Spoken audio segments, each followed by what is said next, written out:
This Computer conference will now be recorded. I think everything is working, so let's get going. I'm going to begin by quickly taking attendance. Then we'll have an opening statement from Matt Weiner, and then John will formally kick off the meeting. Mark, I don't want to take up any time with an opening statement. So once you're done, please turn it over to John to proceed. Time is precious on this one, I know. Amen. All right. In that case, running down the list really quickly, when you hear your name, please say here as a way not only of confirming that you're here, but of testing your microphone. So, John Cooney. Here. Boris Berstein. Here. Brad Brown. Okay. Jonathan Cedarbaum.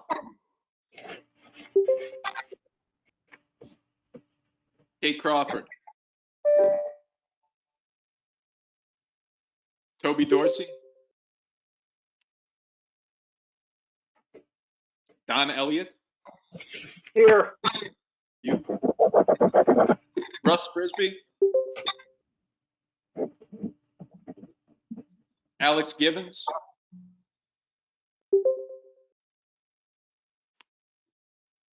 Josh Jackson. Here. Thanks. Kristen Johnson. John Kaminsky. Here. Here. Oh, thank you, Kristen. John, thank you. Michael Livermore. Here. Thanks. Gillian Metzger. Okay. Deirdre Mulligan. Okay. Melissa Netram. Here.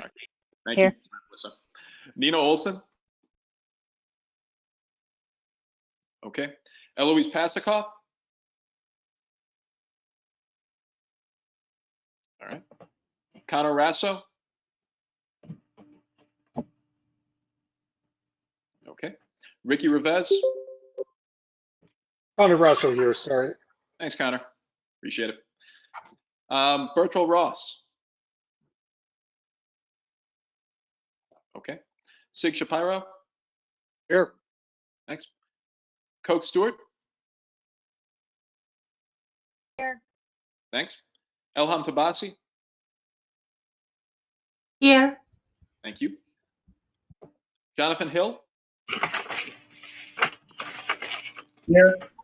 Thank you. And Anthony Schultz. Here.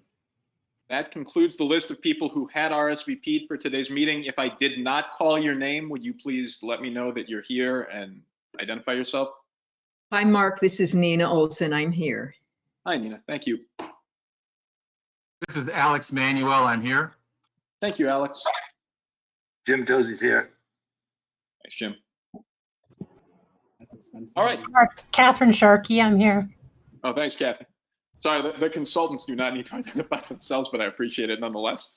On that note, unless there's anyone else, and I'll keep an eye out for late arrivals, we'll have a few of those. I will turn the meeting over to John Cooney, and he'll set out what we're going to do today. Well, good afternoon and welcome to the meeting, and thanks for your attention for this third session. This committee meeting will be a little different than the two prior meetings. We will have a vote at the end of the meeting today to determine if the members of the committee have reached consensus on the statement and that it can be sent forward to the ACUS Council. Actually, we'll have two votes today. The first one I've just described on the substance of approving the statement, but also I'll propose a second vote, which I hope will be passed by acclamation, which will be the standing up of a committee on style. In the great ACUS tradition, that committee will have to do some incorporation of the changes that are discussed and authorized today. And I hope that we can agree that we will defer to that committee on fitting in the changes to the final version. The changes the committee will make will be about substantive issues only. I'm sorry, they won't be substantive, they'll be stylistic. It's called a committee on style for that reason. And so at the end of the session today, I'll ask that we stand up a committee on style. We're under a very tight timetable. We have to get the statement to the Council of ACUS next Thursday, December 3rd. So we're going to have a version of that available for them in advance. which means that the members of the Committee on Style are going to have to face their families and announce that they're going to be working on the style over the course of the weekend. So for whoever it is who ends up getting on the committee, and I know I'm one of them, we're going to have a jam-packed weekend that we're going to have to work our way through.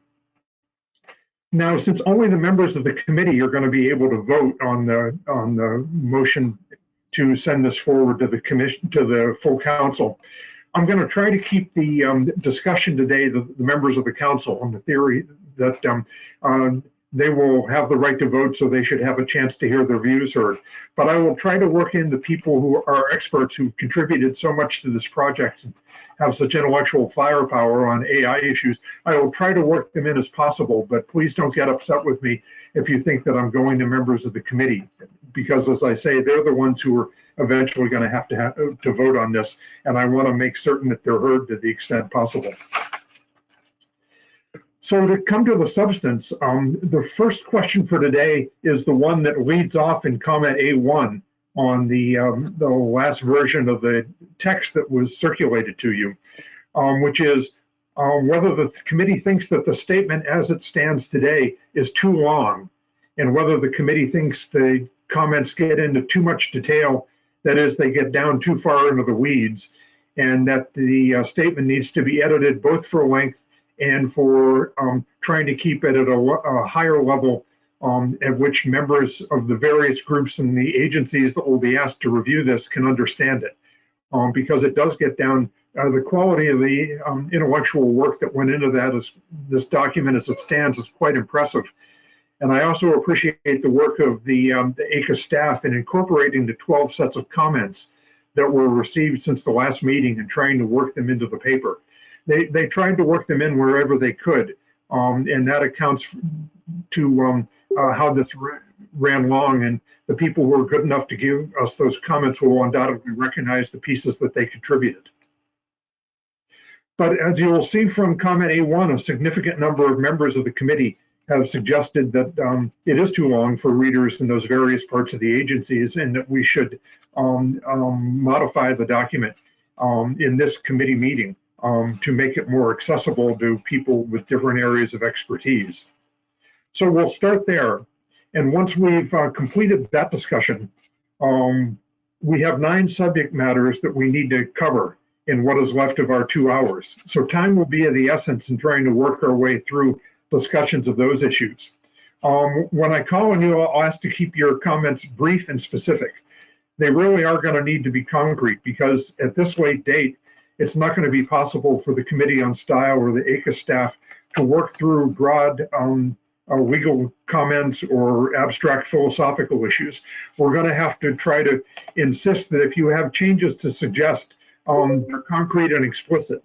And for an example, if you think that part of a discussion is too long and needs to be edited back, please be prepared to suggest the specific lines or the specific sentences that you think go into too much detail and can usefully be pared back.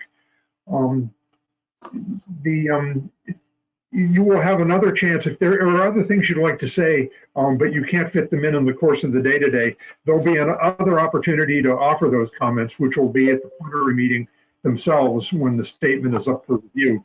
And there again, your comments are going to have to be concrete and specific, and you're going to have an actual proposal for the members to debate and vote on.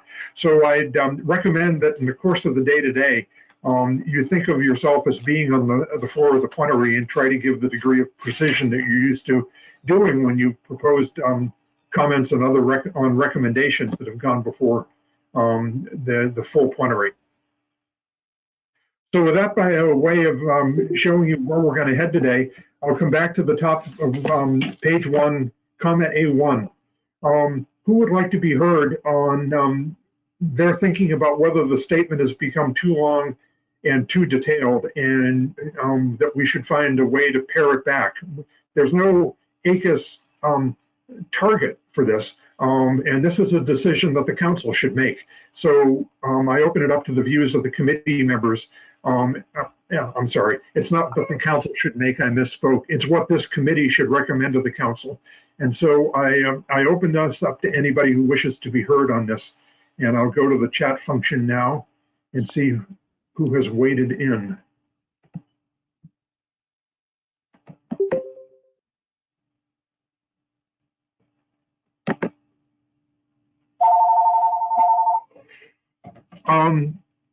Let's see.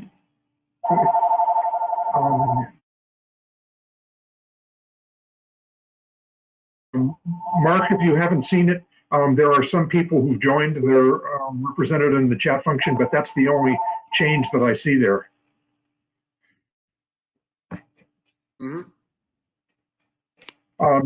Josh Jackson, you volunteered, so you're first up, and then Michael Livermore, you'll come second. Thanks.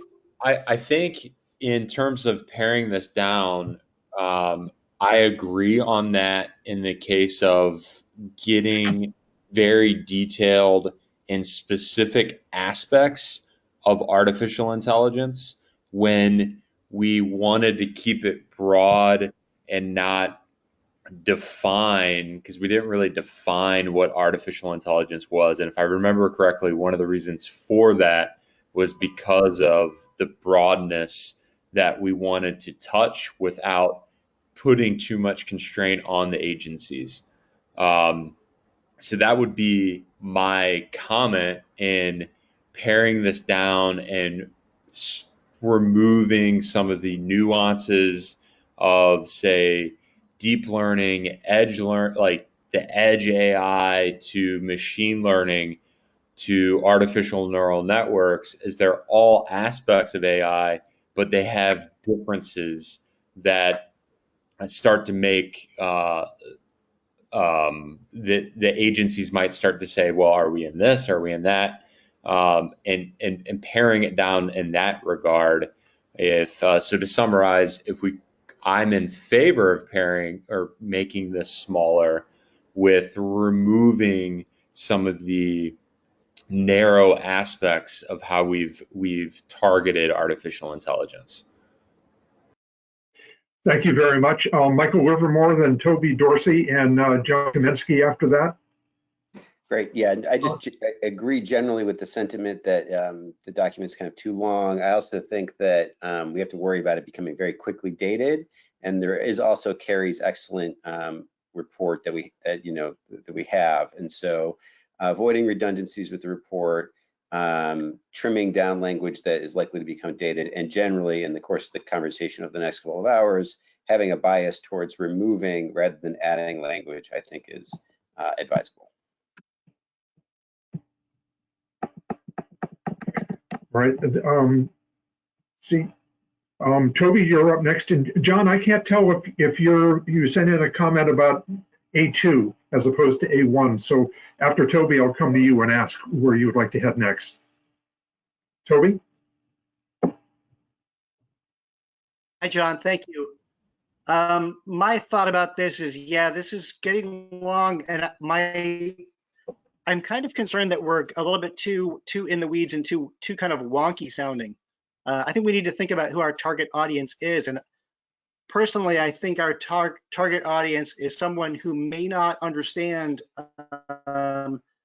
terms like unlocked models, record linkage, and imputation. Like, those are some of the sort of technical terms that I see in the document that we either need to explain or I think we need to eliminate. And I do think we need to have a better a definition of AI, but that's the next. You're right, that is the next issue. And it's likely to be one that sparks some comment. John Kaminsky, was your comment on A2, or were you going to speak on A1?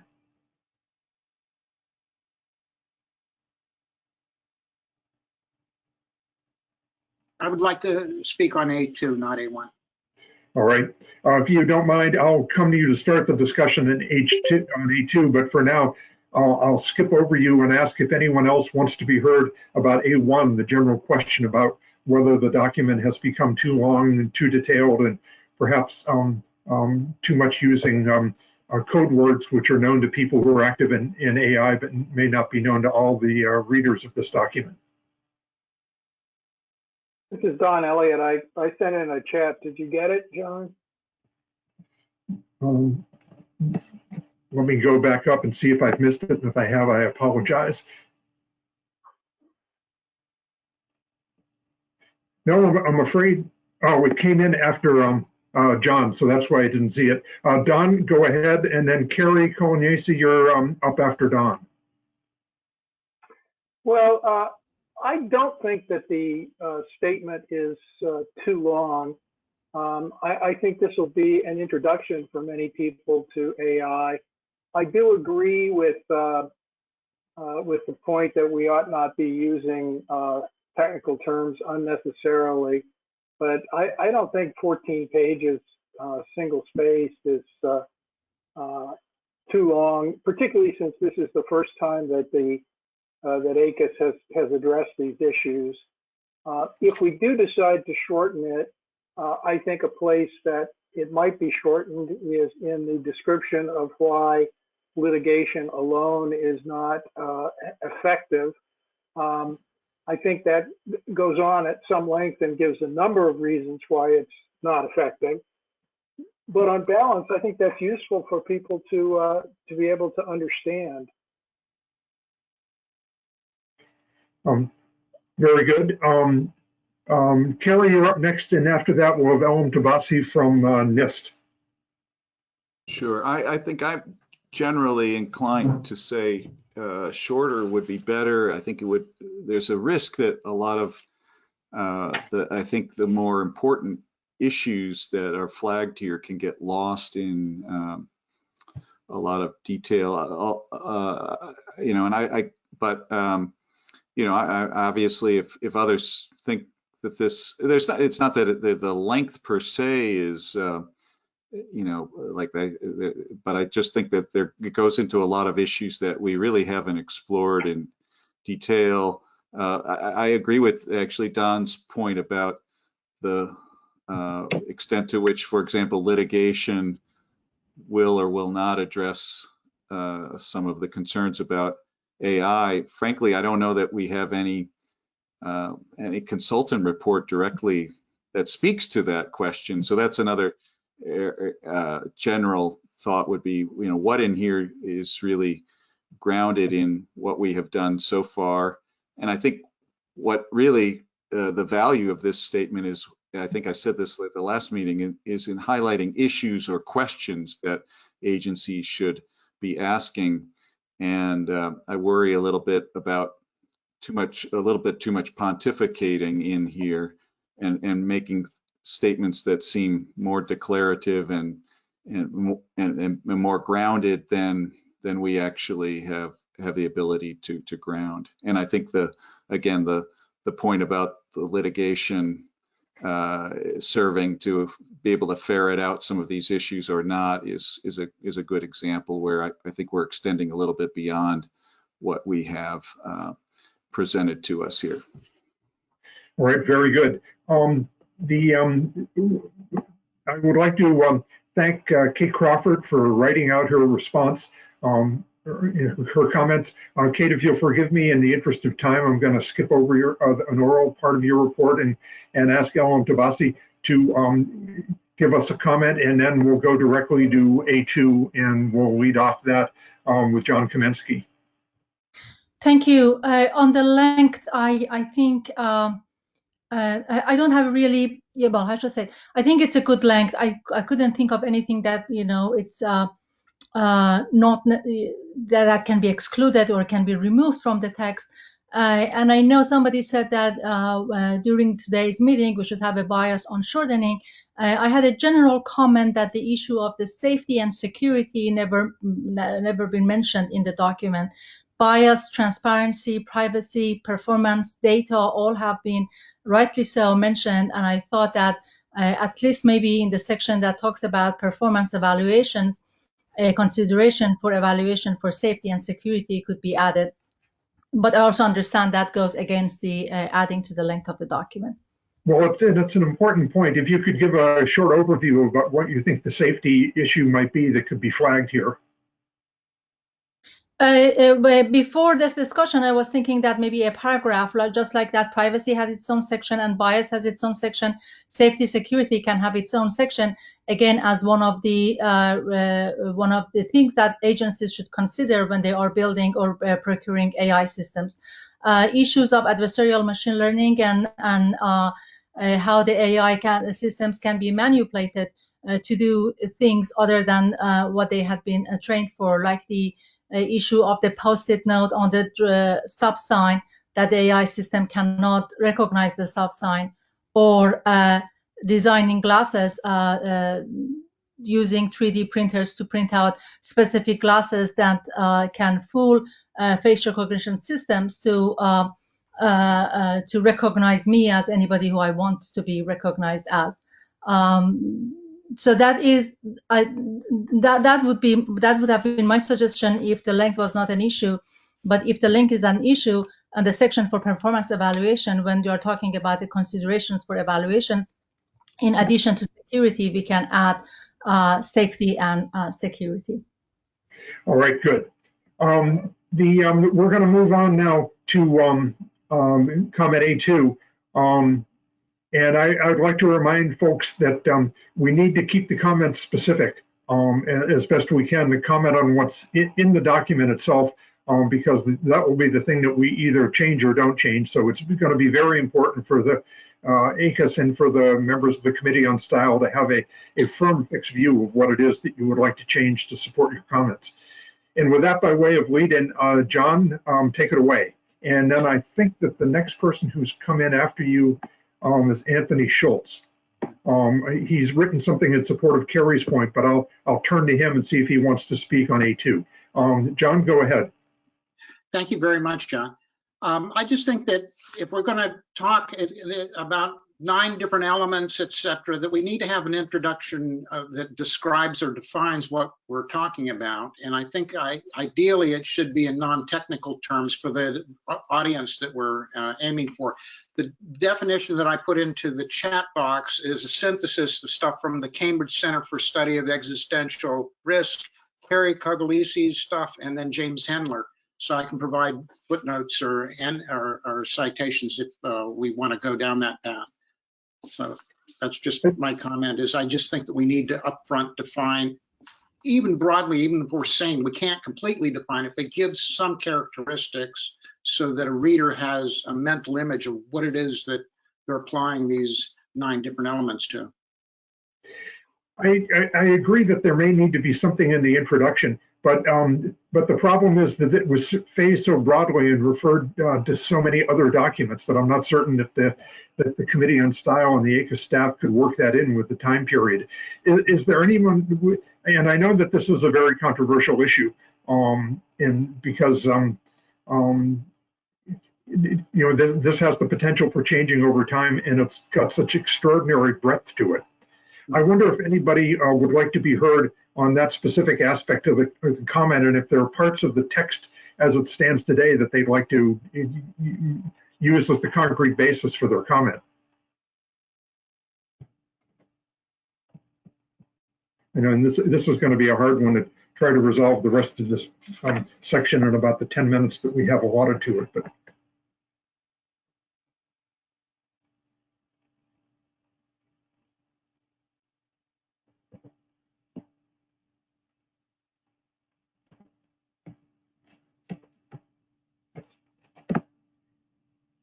and not having anybody else who's come back on the line, I'll come back to Anthony Schultz and say, is there anything that you would like to say on this point, or was your comment on A1 the earlier point? Sure, thanks. I can address both quickly. On A1, I would just want to reiterate the thought from Carrie that this should be more of a high-level raising issues document rather than trying to solve a lot of the issues, which is why I support shorter length. On this point, I can speak briefly because the sub-comment on this second comment was something that came from my group over at DOJ.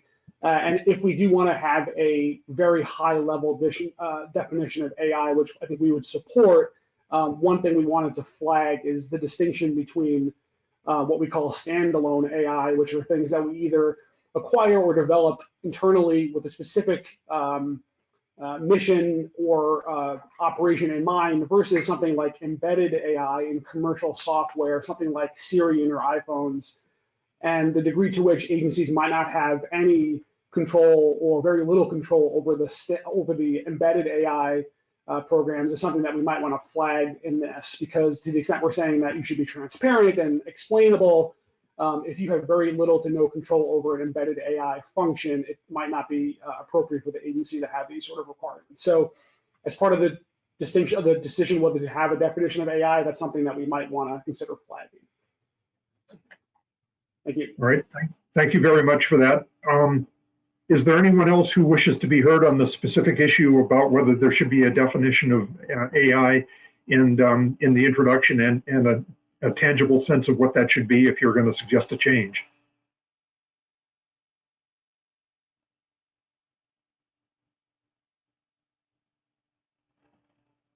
I'll give this a few more seconds, but for people in the committee, once we've, Don Elliott has just raised his hand, so I'll come to you next, Don.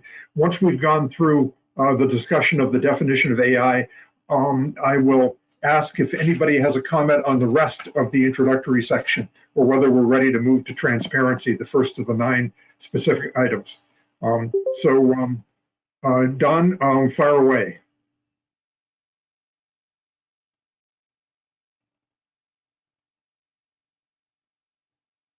So can you hear me now? Yes, sir. Yeah, this isn't my field, and so I don't really have an opinion on whether or not we should or shouldn't have a definition. I think it's difficult to define, and perhaps, and I also think that it does change as maybe Carrie or someone pointed out. So I just would like to suggest, maybe for the Committee on Style, that we might try to define it just by giving several examples. So current examples are, X, Y, and Z. And I think that will give people a sense of what we're talking about without trying to do a comprehensive definition, which gets difficult. Right, fine, that's very good. John Kaminsky, I noticed that you have on the chat feature a suggestion of inserting a definition as a new paragraph after line 9. Is that just a point for our observation, or do you wish to be heard on this further?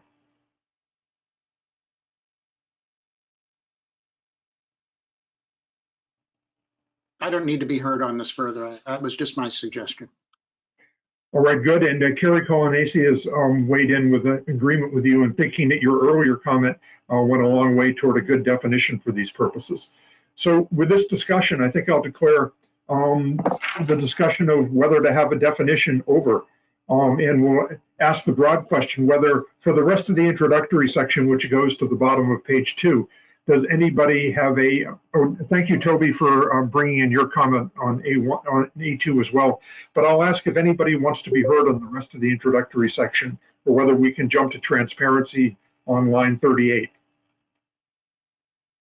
And those of you who want to speak on transparency, please get into the chat room and leave us a message, and I'll call on you once the discussion of the introduction is done.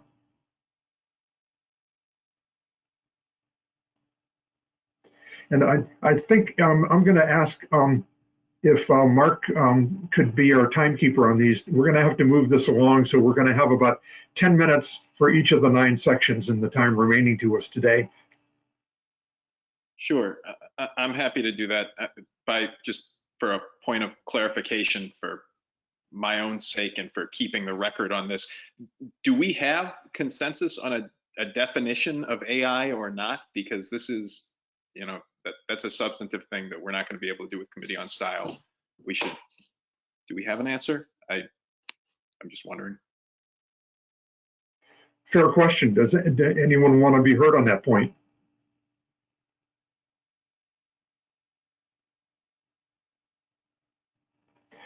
What I've heard about that is that there's a general sense that we don't want to have something that's too specific, and that it might be good if we could provide examples to give the reader some kind of suggestion of what we're talking about here, but nothing that tries to be definitive, and certainly nothing that would satisfy an academic for inclusion of a term like as broad as this in an academic paper.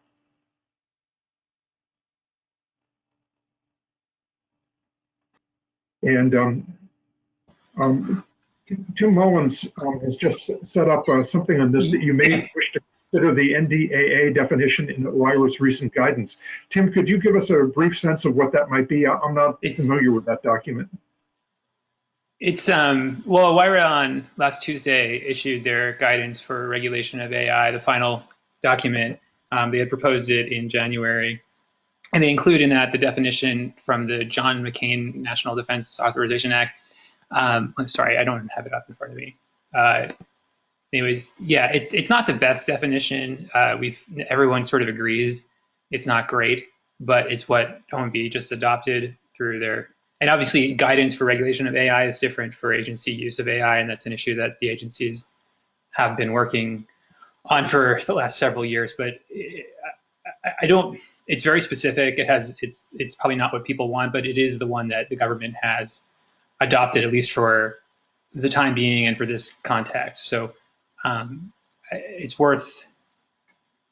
I think if ACUS wishes to inform agencies about this, the definition, at least as it relates to our obligations under the OIRA memo to report to them about our activities, is the NDAA one. So I think that's just the definition that everyone's kind of taken to, even though everyone agrees that it's not great or perfect. Okay. What I would propose so that we could move on, I think we have a consensus to the effect that something needs to be done about the definition, and that people have put various suggestions up about what that could be. I suggest that we say that there's enough general consensus to give the Committee on Style something to work with here to try to come up with a solution. And for my own sense of how the floor votes go in when we get to the plenary, this will be one of those issues that strikes me as highly likely to come up for a amendment from the floor. So if people are concerned about this, or they have something specific they think should be in there, don't lose hope. I think that you could raise that issue on the floor of the plenary and get it fully considered. But for purposes of trying to keep the discussion flowing here and moving on, I propose that we declare ourselves satisfied that we have a degree of consensus here, and that it's subject to being amended at the floor, at the plenary if we need it. And I wonder if that approach is acceptable to the other members of the committee. And if anybody wishes to be heard orally on that, please speak up.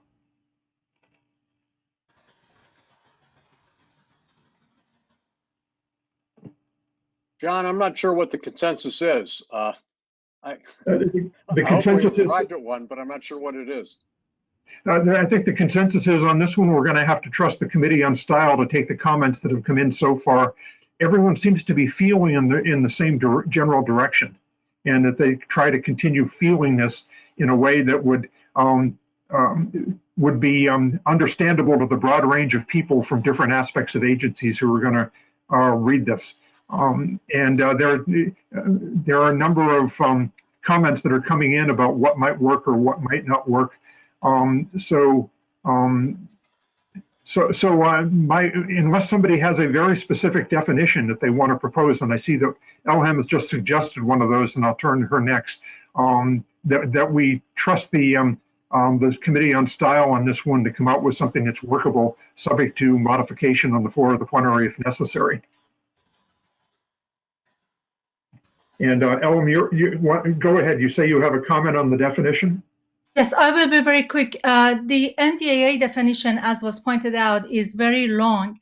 And I do know that there has been a lot of discussions within government when they are developing any documents about AI, how to define AI or not at all define it in the document.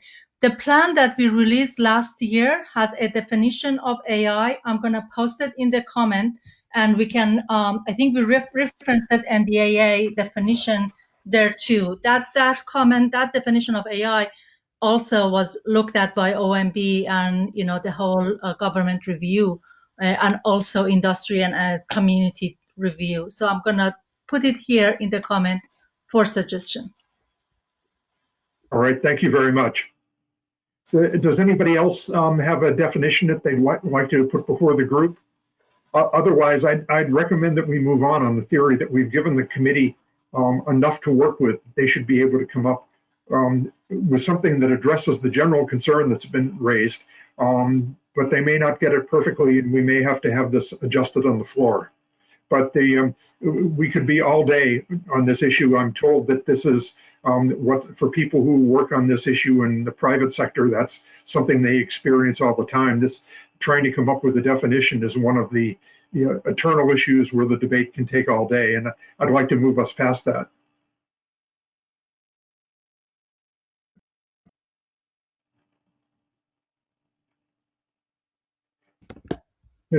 And not hearing from anybody else on that, I'm going to exercise the chair's authority to say I think that we have consensus on this in a general sense, and I'd like to move us on to transparency at this point to start discussing that issue. And thank you for posting that definition, Ellen. I'm sure that the people who were appointed to the section on style will be looking at that and all the other suggestions that have been made in the chat feature. But for now, I want us to turn to transparency and the comment A3 about what should be done within the transparency section. Who wishes to be heard on transparency? Coke Stewart, you've been very patient. I'll lead off with you. Sid Shapiro, you're up next.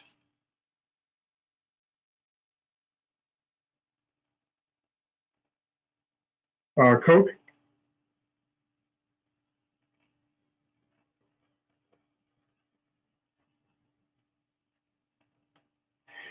If you're trying to speak, it's not coming through, at least on my computer.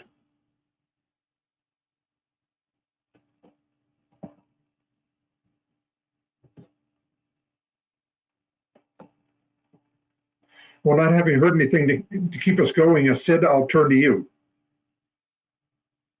Thanks. Again, realizing I don't have a great depth of technical knowledge, it seems to me the paragraph at page 50, line 50, I'm sorry, page 3, line 50, and the paragraph at 66, line 30 might be candidates for deletion as being a bit too much in the weeds, as we put it. And then it does seem to me that the last paragraph speaks to the necessity of emphasizing transparency and the conflict with commercial and embedded software.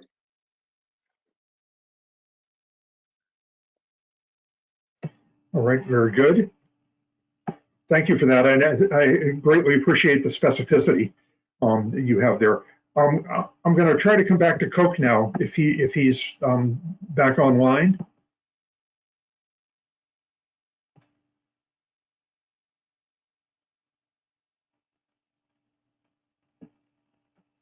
He may still be wrestling with that.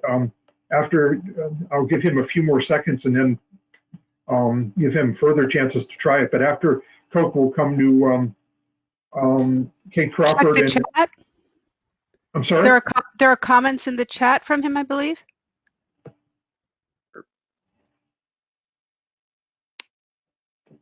There's one that's come in late. Thank you for calling that to my attention. And I appreciate for my blunder in getting the agenda incorrect. Keep trying, but I think we'll move on. There's one thing that's been put in by Don Ho to try to. And I just blew right past that. Excuse me 1 second. Dan Ho, in the interest of time, he is writing a comment for line 68 where explanatory AI should be explainable AI.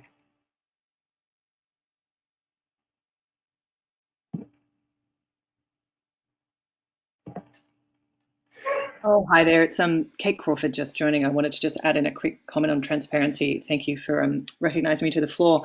I just wanted to note, I think this transparency section is is pretty good. It's an extremely complex area in the technical literature, and I think it's acknowledged here that trying to cover that is almost impossible. But I want to make a small note around that same section of line 50 to 52 that it would be very important here to note that agencies should actually publish what the purpose is of the transparency that they're seeking. The reason for this is that obviously, transparency can be extremely difficult with technical systems. The question of transparent to whom is always a good one, because again, even if you publish how a artificial neural net works, that's only readable by a very small percentage of people. So I think my comment would be, it would be worth considering for the committee to add a note that when agencies set up processes for transparency, that they state the goal for transparency to measure it against. So in that sense, publishing a notice for comment would actually be very powerful in this context. Thanks. It's a new suggestion, and it's a concrete one at that. Does anybody wish to be heard on that? Anthony Schultz, I don't know if you were coming in on that particular issue or whether your comment was generally about transparency. And Alex Manuel is come in too. So Anthony, why don't you go next, and Alex, you'll be after him. Sure. So this is Anthony. My comment was generally about transparency. So sorry for the confusion there. Just a minor suggestion that we thought reading this, that the transparency sections and then the next section, just a review, might make sense going a little bit later in the piece after we talk about some of the substantive things that apply to actual use, just the way that the overall piece was structured. Just a minor thought, but I wanted to make sure that the group could consider it.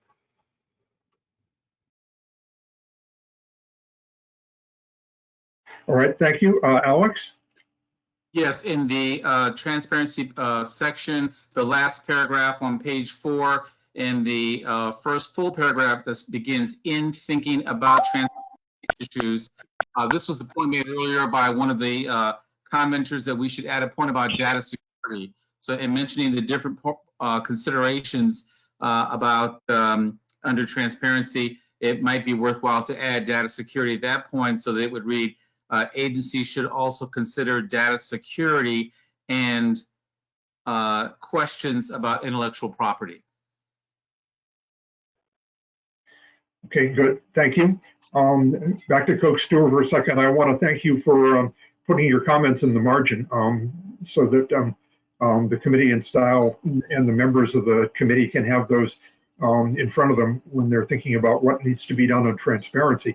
Transparency so far sounds like it's with deletions of things that might be a little bit too far in the weeds. The general thrust of transparency seems to be something that the committee is comfortable with at this point.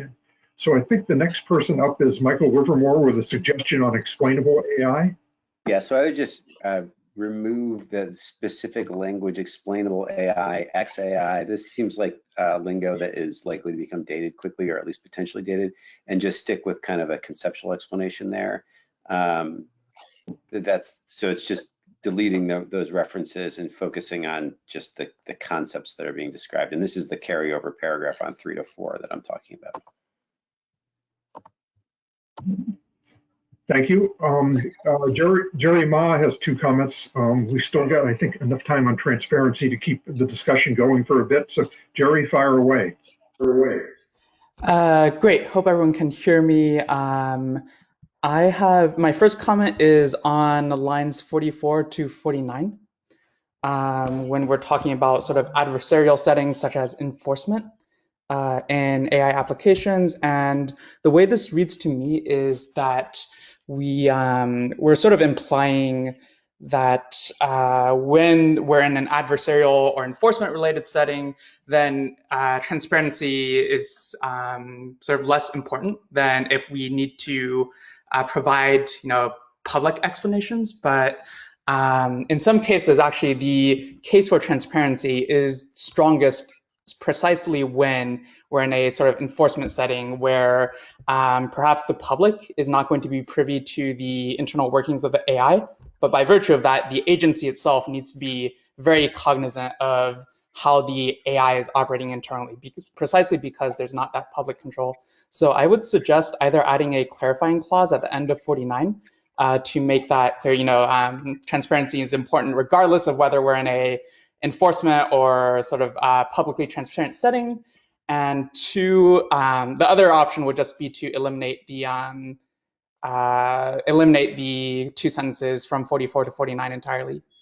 So that's my first comment. My second comment is just I'm from the USPTO, just like my colleague Cook Stewart, and I would just sort of like to verbalize, I think, what her sentiments are around proprietary technology. So just because a AI application or procurable technology is proprietary doesn't automatically detract from its ability to be explained or to provide transparent decisions. So I think the current wording of the document leans too much to the implication that there's this inherent dichotomy between intellectual protections on AI and the ability to explain. But in fact, a lot of commercial AI vendors these days are actually offering built-in solutions on the transparency front. The three big cloud providers, Google, Amazon, and Microsoft, all have products tailored towards the transparency use case. So I just suggest we either work that into this document somehow, or alternatively we shorten or eliminate entirely the paragraph on intellectual property limitations. Thank you. I'm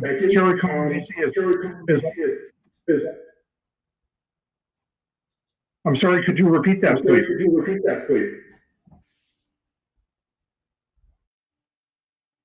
Unmuted.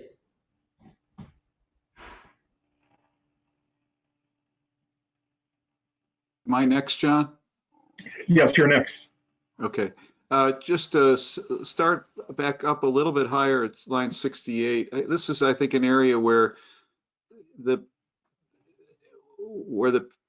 paper could be made more concise and more focused. If you look at line 68 now, the different types of explainable AI offer different ways of explaining certain AI techniques, and some of those ways of explaining AI techniques may be more useful than others. Some of this just seems sort of tautological to me and maybe not necessary.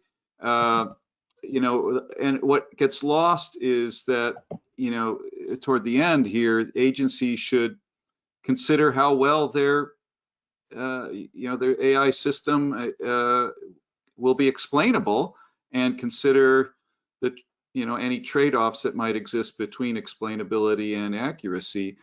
And so I don't know what really from like 68 down to maybe 71 is really adding. Just even right after therefore on 71, I think that could be pretty much eliminated.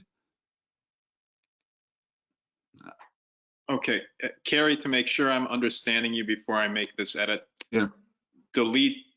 Yeah, all that until right after the therefore. Okay, great. That's what I was wondering. Thank you. And then just start this sentence. Technologies for explaining AI. Agencies should carefully consider how to explain. How to consider such techniques. Maybe it would be the way.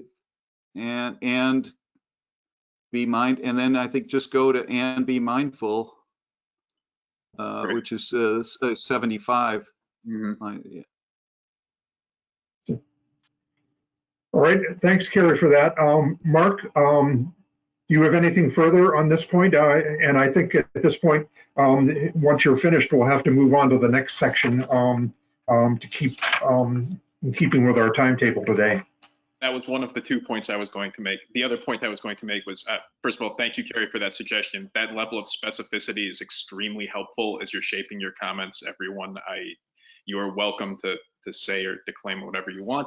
But in terms of specific, concrete, actionable comments along the lines of what Carrie just provided, for example, those are extremely helpful to all of us here in terms of shaping the document to make sure we capture the ideas the members of the committee have put forward, rather than kind of fumbling around to try to understand the points that you guys would like to have us make here. So on that note, John, I agree.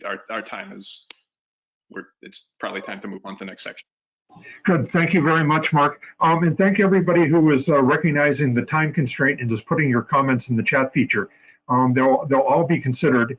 And I think that all of them are consistent with what we've been hearing in the oral discussion about the transparency section, which is there seems to be a consensus that we're headed in the right direction on this one.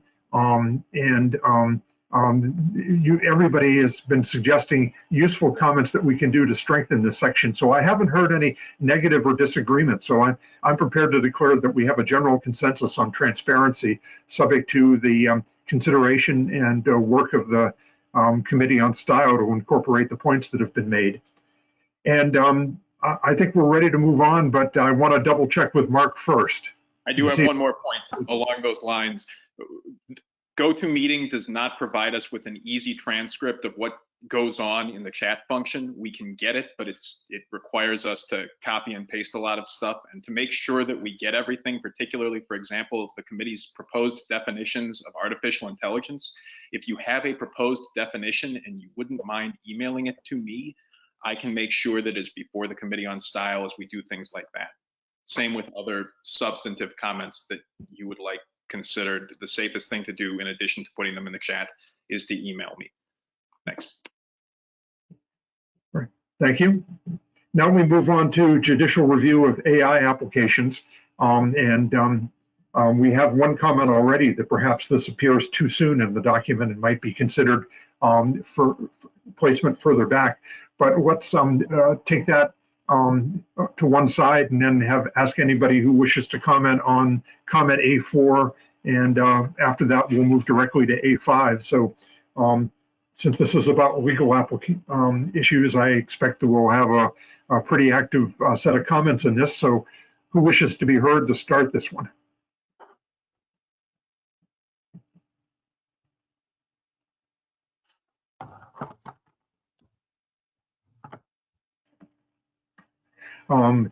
Anybody to be heard on A4? I don't know if the author is on the phone or wishes to speak on this, but anyone to kick off the discussion would be greatly appreciated. Hi, John. This is Alex Manuel. On page 5, I would add adjudication to this is the second paragraph down, second full paragraph. Agency use of AI techniques might also lead to litigation. And in the next line down, that line begins by an agency's use of an AI technique. And I would insert right there, during adjudication, comma, might allege that.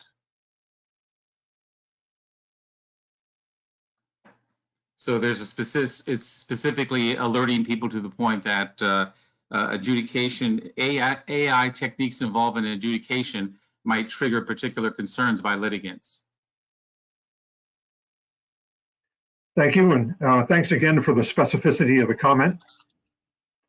If you have nothing further on that, I'll move on to Anthony Schultz, who's up on the screen.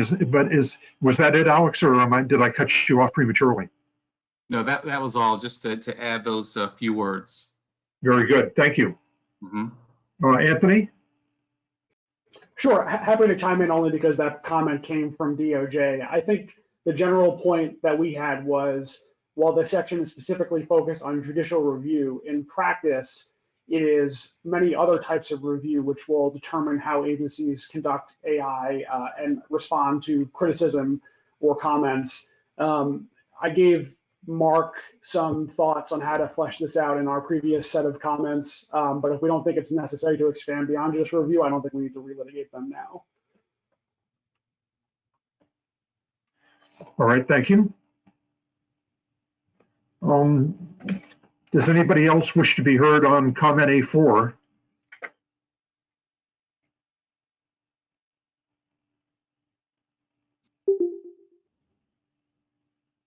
Just a quick question, John. Is there going to be anything in the statement about review by any entity other than the judiciary?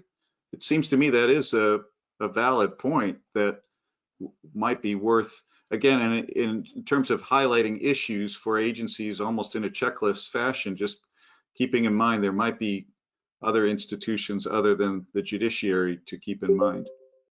How would you implement that comment, Carrie? Do you have specific things in mind that other entities that should be mentioned by name or function that they serve?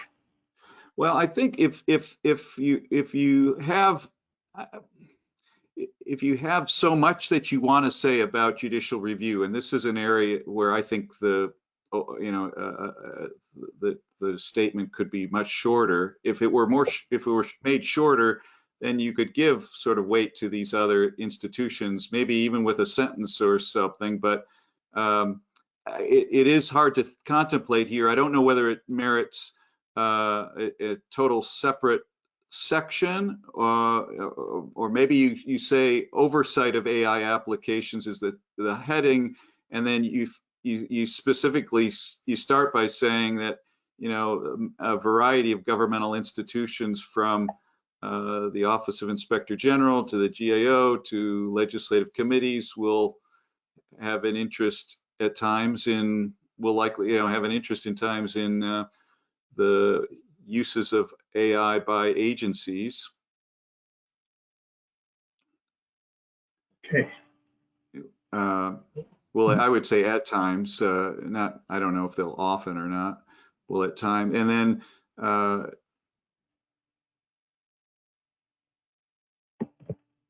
in agency applications of AI or something like that. And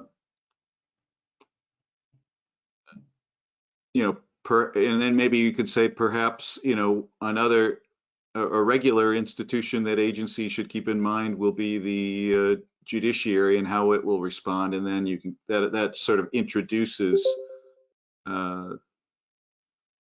this whole section on judicial review. All right. Anything further? No. All right, good. Your comment seems to have sparked a number of people who've lined up. So we'll go in order: Sid Shapiro, Nina Olson, and Michael Livermore, and Anthony Schultz. So Sid, thanks. I think we might eliminate the definition or the description of Matthews versus Eldridge at line 112, which goes on for about 4 sentences or 5. And just say some AI techniques will fare well under the Matthews versus Eldridge framework. Thank you. Go ahead, Nina. You're up next. Yeah, I have concerns about eliminating that. That's very important, I think, to remind people that the machines are subject to a due process analysis. I mean, maybe you think everybody knows that, but I don't think everybody, depending on who our audience is, I think it's worth keeping that in. My actual comment was I had put in the comments an instance because I've been talking to some of my colleagues in the international tax world about this, and a former very high-ranking official in both the Australia and the UK tax agencies advised me that Australia just settled a class action for 1.2 billion Australian dollars by welfare recipients, where the tax agency had used basically an algorithm to project what people's biweekly income would be, and then use that as a basis to sort of summarily deny welfare benefits, which led some people to actually commit suicide. So, that's apparently been covered in the press. I could try to find links to that if you thought it was an interesting,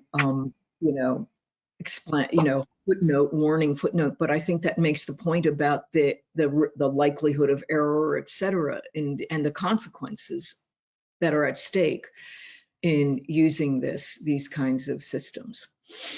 Okay, good. Committee on Style can take a look at that. Actually, the Committee on Style may be the solution to your your point about Matthews v. Eldridge, the Committee on Style often takes information and drops it in footnotes to take it out of a text. And I think that maybe I'd recommend that the committee consider that so that we don't stretch out the text, but we do have the appropriate amount of information in the footnote about that important case. Michael Livermore and then Anthony Schultz. So I wanted to just emphasize a point that Carrie mentioned very briefly, which is just this section could probably just be trimmed considerably. I'm not sure that the discussion of legislative rules is necessary in here. A lot of what we seem to be saying is that, kind of like the law will be applied to these decisions. So due process, the APA. I think we could probably make this more compact, and that will actually increase, make it more clear what we're trying to say here, which I think is agencies that use AI, can be subject to litigation. That there are various, grounds for challenging decisions, or the use of AI, including, the constitutional, procedural due process, the Matthews v. Eldridge framework, the Administrative Procedure Act. Agencies should be able to provide reasons, for their decisions to use AI. So this is, I know this is a little general, but I really do feel like a single paragraph could capture most of what we're saying in here. But the big maybe takeaway, one thing that I would suggest is the business about the legislative rules stuff. I don't think is doing a lot of is really needed there. Does anybody want to be heard in response to that comment? Or I've got several people lined up I'll turn to next if nobody wants to come back over the top with response to that last comment.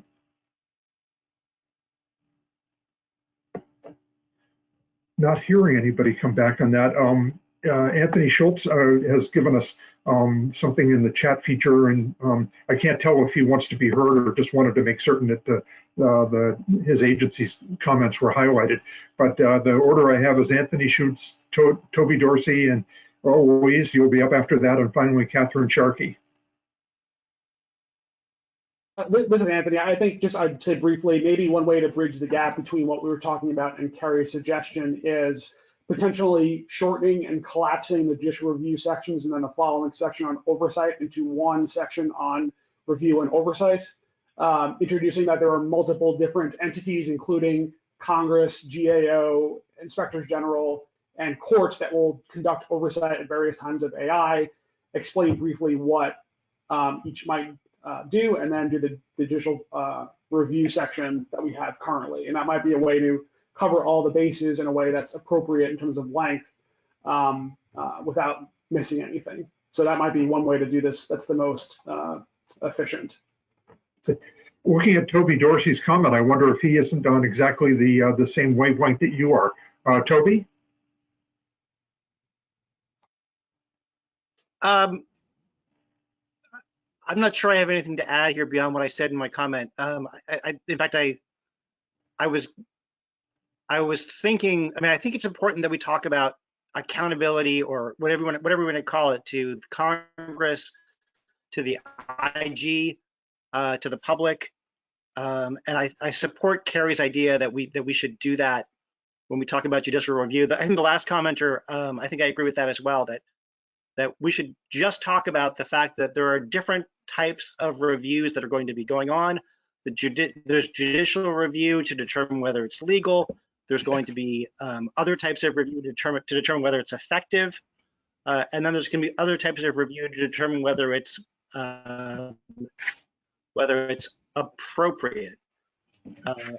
And I think this section on judicial review and the following section on performance evaluation and oversight.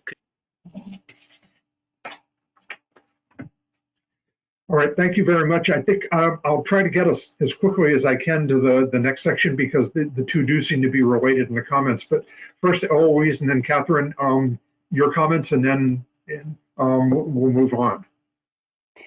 So I have more of a comment about the second one. I'm prompted to say something about this one because I think that the next one on performance evaluations includes litigation, and smushes together external and internal oversight. So I would actually recommend making the current section that we're talking about more specifically focused on external oversight. And I like very much Anthony's first sentence in the chat, prompted by Carrie's comment. And then to have the what's currently called performance evaluation, although I have a comment about that too, to be focused on internal evaluation. I just think that would nicely separate out the different ways that agencies need to be thinking about their work. Thank you. Catherine? Yeah, so I think we are all heading in a similar direction, because my comment was going to be twofold. One, I agree with collapsing this section and the next section under a rubric of oversight, and I like the idea of specifically distinguishing internal and external, and then with external distinguishing things like legislative and judicial. I think that's nice structurally. Within that, though, I think it would be nice not only to have as a descriptive, these are the institutions that provide oversight, but we are, after all, making quasi recommendations to agencies. So sprinkled throughout, there are some things that are more considerations for agencies that should fall, that are kind of cut across, right? After you describe these institutional oversight structures, things like on page 7, lines 164, I know it's getting a little bit ahead, but this idea of doing it throughout the lifespan of the technique, that highlights a distinction of AI versus just any other kind of agency action. So it'd be nice to do that as well, sort of be descriptive and then succinctly say what our kind of quasi recommendations are given AI specific uses. But the second comment I had is a little bit structural, because I do think, someone else said this earlier, but we moved on, this section I think should be moved. Oversight. I think we should do transparency, then we should do bias, maybe we should do privacy. You know, we should do these considerations and then come to oversight. All right, thank you for underlining that suggestion. That strikes me as a classic one for the Committee on Style to think about. And so I think I'll revert back to something you said right at the beginning of your comment, which sounded to me as if we're all driving in the same direction on this one. So I'm prepared to declare we have consensus, subject to the work that the Committee on Style will put into this one. And I'll move us on to evaluation and oversight, but there have been references forward to evaluation and oversight beforehand. So we may not be moving far at all. This is perhaps the longest part of the entire paper, really 2.5 pages, and it does come with one comment, A6. So I think I'll ask for comment specifically on A6 first, if anybody has that. And if there's no comment, or once it seems to peter out, I'll ask the more general question again: is there any other provision in evaluation and oversight that you'd like to call to our attention, ways that this can be improved? So who wishes to be heard on comment A6 specifically?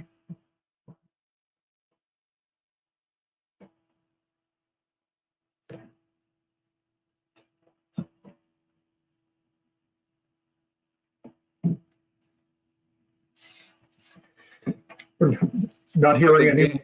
I think Dan has a comment, John. I think Dan Ho has a comment. Yeah, this is really, in a sense, a follow-up on Eloise and Catherine's comments, which is that I really like the restructuring of it. And I think A6 really goes to the organization internal to what's currently the performance evaluation and oversight section, which in the preceding 2 paragraphs goes basically straight from procurement into external oversight. And so what I was missing really was what Catherine had suggested, what Kathy had suggested in terms of the kind of ongoing quality assurance process that will be critical to internal forms of oversight. So it may not require much more than a sentence, but I think something that really speaks to that, rather than jumping from procurement to external oversight, would be helpful in this subsection.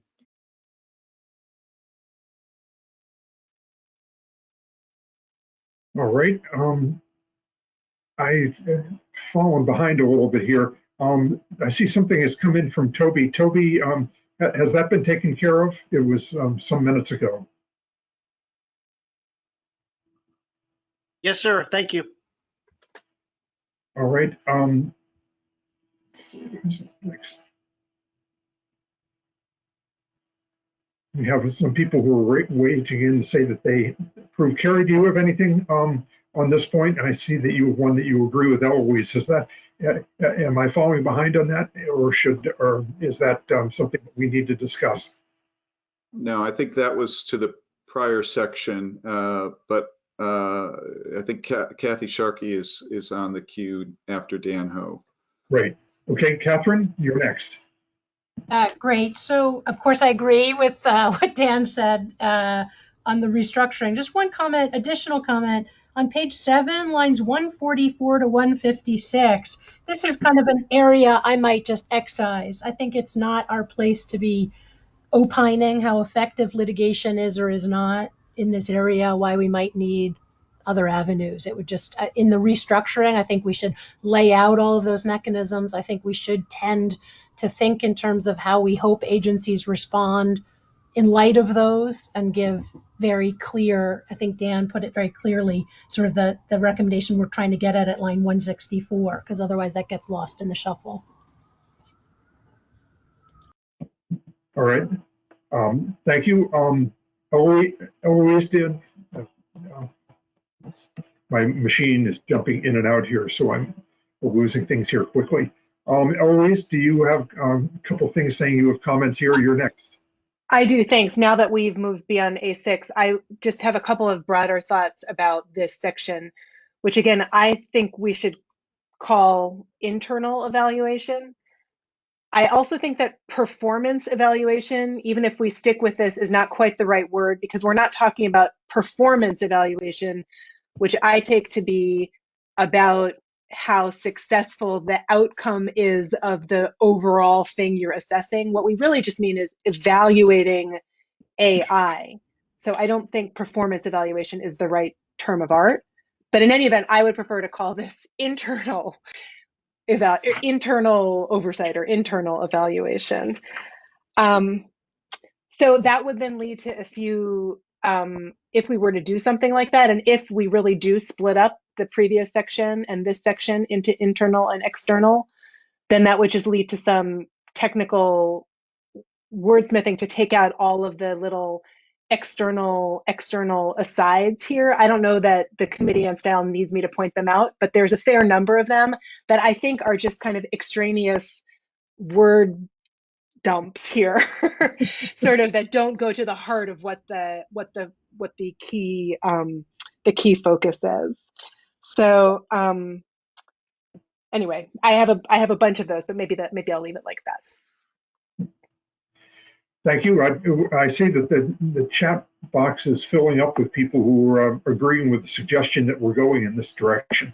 I appreciate that, and I wonder if this suggests we ought to be able to move on from this one, that we seem to have consensus building up, but I think I'll make a sweeping question first to see if anybody has anything further that they want to say about the entire evaluation and oversight section, or whether we're ready to move on to unintended bias. And I hope I'm not misinterpreting the folks who are putting +1 in, which I am taking to mean that there's one more person who's endorsing that approach. Can I just go back and say one other thing, finishing my comment? So Carrie had suggested above in the chat that if we talk about internal and external oversight, that we should say something about the connection between them. And he had suggested saying something like how agencies conduct internal investigation will be affected by the external oversight. And that seems right to me, and I agree. But I also think we should say something in the other direction, which is that how well agencies conduct their own internal evaluation may help them fare better with external oversight.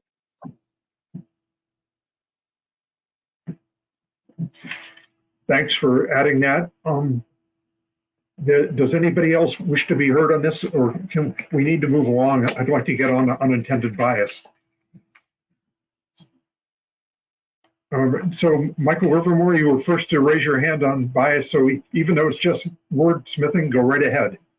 So I would just suggest rephrasing it so we're not referring to unintended bias. I would assume that all bias would be unintended.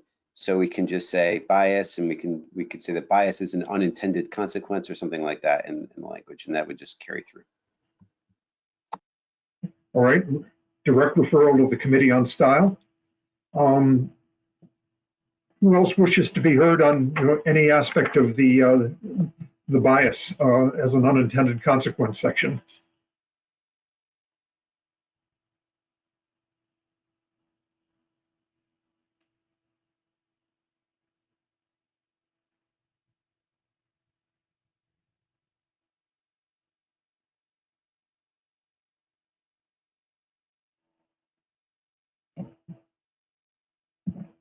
So perhaps we'll be able to move on from this. The thing that struck me most about this section, in light of comments a couple of sections back, is here is an example of how I think that we used examples pretty effectively.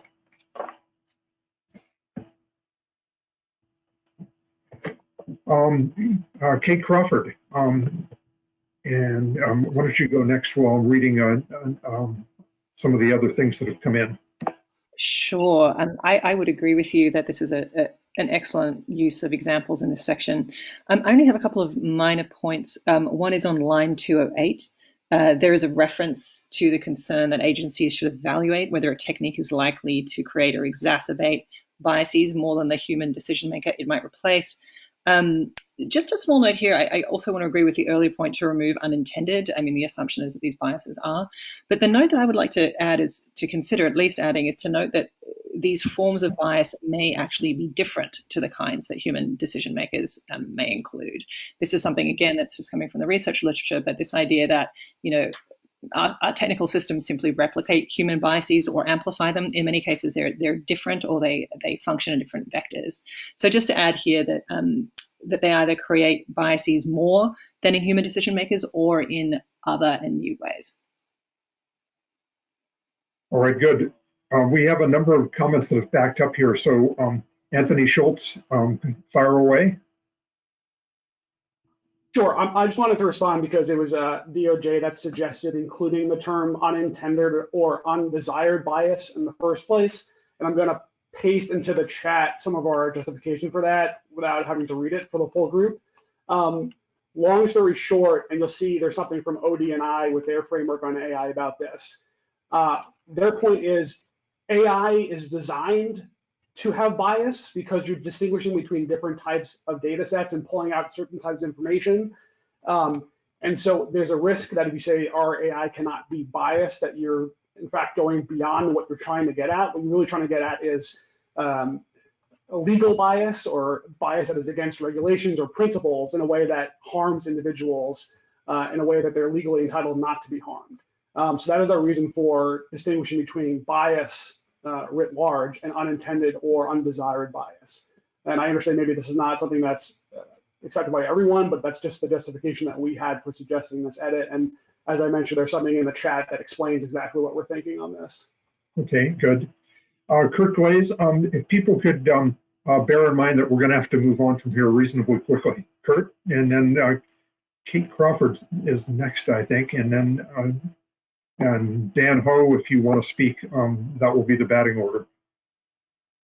We already passed the section of my comment. I'll just leave it for the editing group to consider. But essentially, I just wanted to note that from an agency perspective, it's helpful to underscore that financing and resourcing human performance benchmark studies is very, very valuable and something that AI teams themselves are kind of poorly equipped to handle when they ramp up their efforts. So just something to consider adding more explicit comment or color on in this paper. All right, very good. Here. I'm trying to find my my place here. Excuse me, Kate Crawford, Dan Ho.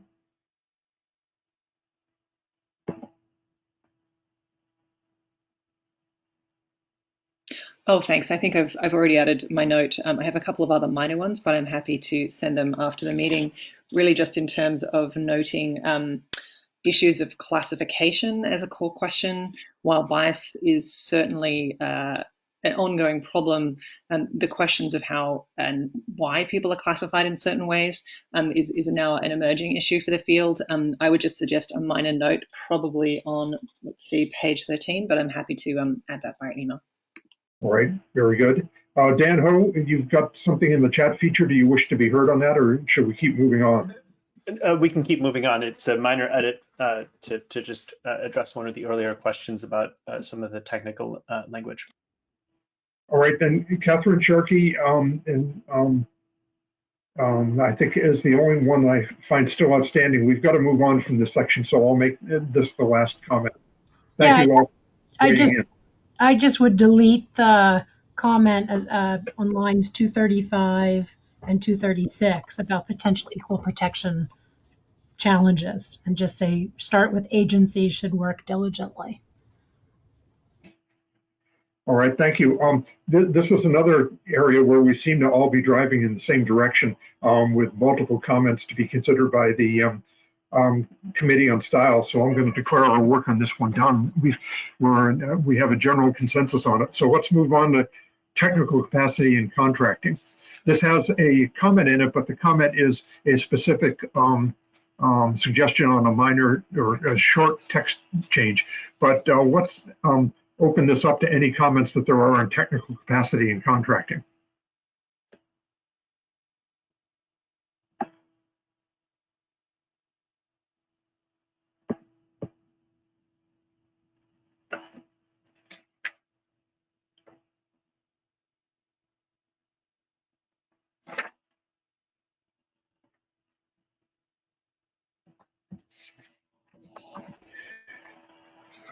Since no one's come forward on that issue yet, we could move down to comment A7 quickly. The proposal here is that the introductory section to a sentence on line 271 is likely to become outdated.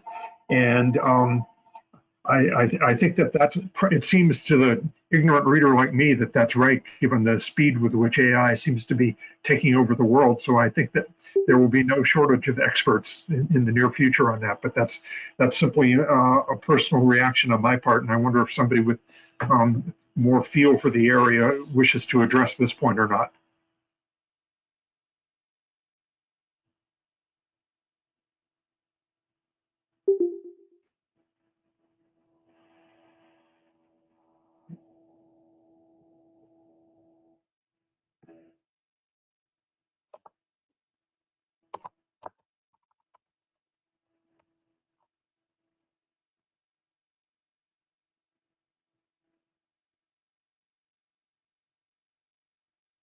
I see many written comments that will be useful and expressions of support, but I don't hear anything on technical capacity and contracting. So unless somebody wants to step up and be heard on this specifically, I'll submit that we have consensus on the text as it now appears, and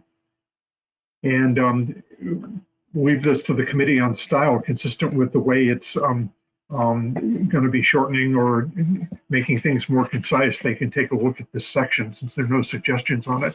Although if nobody objects, I'll invoke the chair's privilege and say I recommend going along with deleting the few words that start off line 271.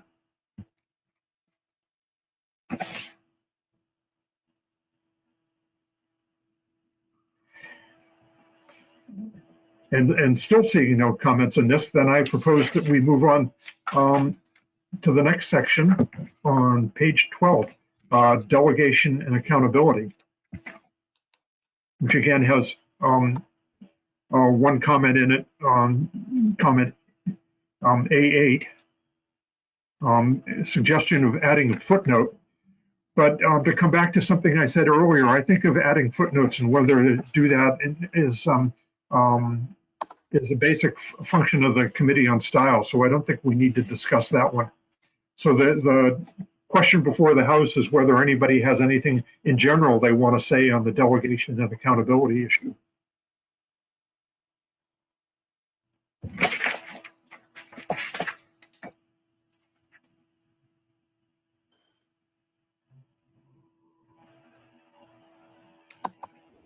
I really don't like this section.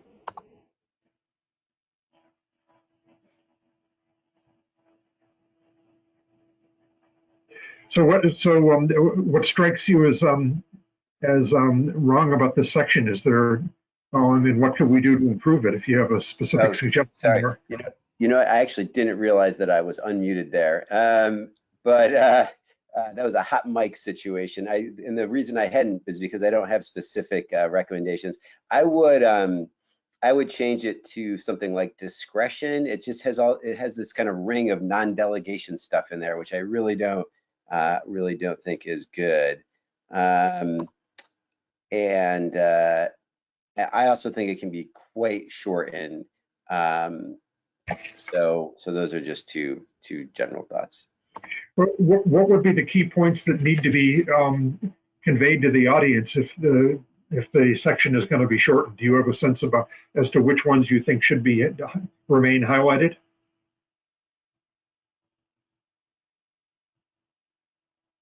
Basically, I think that the general point, which is that AI can be used to inform agency, decision making. Nothing's being delegated here, I guess. The point, as long as the agency can explain how a model works and why the agency reasonably believes that that's a good choice, that's useful. That's just kind of very general administrative law principle.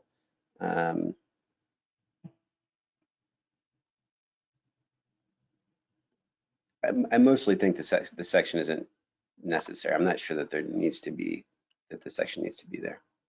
All right. Well, then I'll suggest that point be passed on to the section on style and see if they can figure out a way that they can work in the points that deserve to be saved in one of the other sections to make that point. But other than we now have two comments. Carrie Colonesi wants to be heard and Toby Dorsey. So let's go to them in that order. Carrie? Okay, sure. I was actually going to echo Michael's comment that I think this section doesn't really add a whole lot, and maybe the way to finesse this is to delete this whole section, but in the introduction to the statement indicate, I think this is what this section, the main point to take away from this section is that there are questions about agency discretion and accountability that are raised by agencies' use of artificial intelligence tools. And it's really because of that ACUS in some sense is offering this statement and trying to identify issues that agencies should be cautious about as they go forward so that they use that discretion wisely and don't create AI tools that that improperly or inappropriately transfer, a decision-making authority to machines without taking account of bias, transparency, explainability, and so forth. I mean, all of the other issues, really, it seems to me, are motivated by this larger problem of discretion over the use of AI and the possibility that AI tools might be taking over, in some sense, functions that otherwise would be carried out by public officials. So anyway, I don't think you need a whole separate section on this. All right. Toby Dorsey and then Nina Olson, and then I think we'll probably move on, but let's go ahead in that order.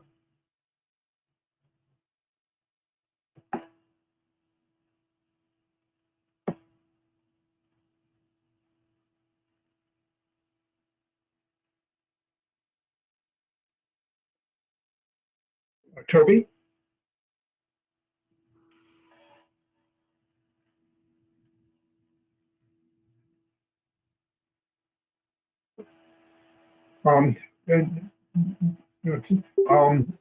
Nina, why don't you go and I'll come back to Toby. Okay, I actually think I agree with folks about maybe deleting this section, but to me, I think that, and having some introductory points, but to me, the point in 303 to 305 about, to the extent to which regulated parties are entitled to human decision making, I think it's important to note that, that has not been, addressed, and it needs to be considered throughout this paper. That's my only comment. I think that that particular sentence to me is very important to emphasize. So this one we seem to have consensus on, which is that it be eliminated. But I'll stop back with Toby one more time. He just sent in an email, and Mark Thompson probably understands my point of view. The chair will grab onto your comment and use that as a wonderful justification for declaring that we seem to have consensus here, and that we'll move on to data collection and standardization. Again, this has a suggestion in it that it seems to involve one of the things that the Committee on Style would normally solve by drafting of a footnote. So I'm not going to ask for comments on comment A9. I'm going to just ask if anybody has specific comments they wish to make on this section, which consists of two very short paragraphs.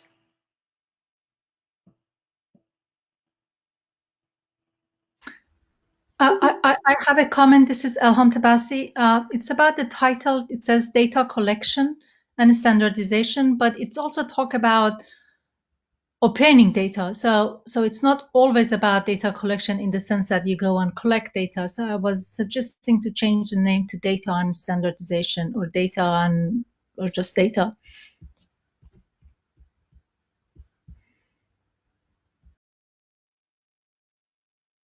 Thank you.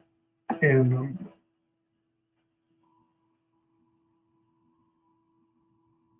I see a comment came in from Kurt Glaze, but I'm not certain as to which section it applies. Sorry, it goes to the prior section, so okay. Just read it for reference.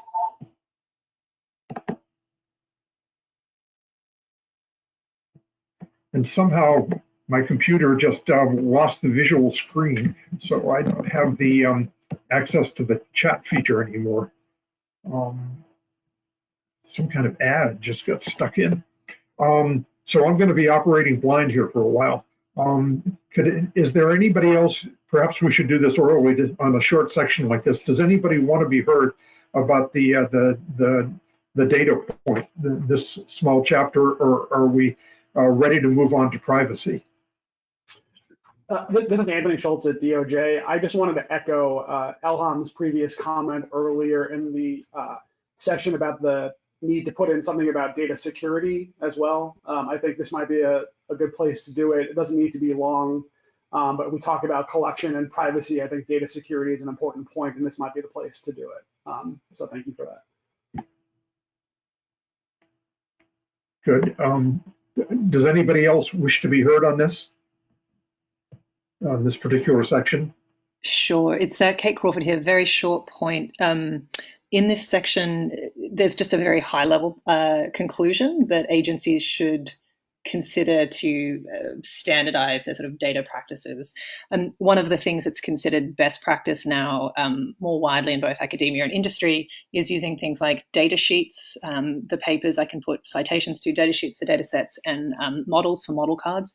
What that is pointing to is a need not just to sort of standardize how data is collected and used, but to record how and where it came from, the intention of how long it will be used, really creating a series of records around what sorts of training data and other types of data are being used. And this has become very important in multiple situations in both industry and government. So what I might do is just send a couple of citations to different papers in an email after our meeting. Kate, this is Kerry. Would that go well with the section on internal evaluation, or what we've been referring to as internal evaluation? I think it could. I think that's an excellent suggestion, and I think that would fit well with the restructuring that Kathy was suggesting as well.